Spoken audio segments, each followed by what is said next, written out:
আমি মরে যাবো আজকে। আমার ভাই বউ পাইলে সব ভুলে যায়, কোনো বিদেশ আসবো না। আপনারা যা বলতেন সব সত্যি হয়েছে গায়ে, সব সত্যি।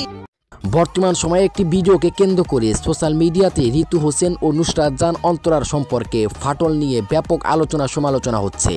আর যার ফলে এই প্রশ্ন উঠছে যে মিত্রা রহমানের বলে দেওয়া কথাগুলো কি সত্যি হতে চলেছে। প্রসঙ্গত রাকিব হোসেন ইউটিউব টিম বাংলাদেশের নাম্বার 1 ইউটিউব টিম, যার কারণে রাকিব হোসেন দেশের নাম্বার 1 ইউটিউব টিম হিসেবে পরিচিত।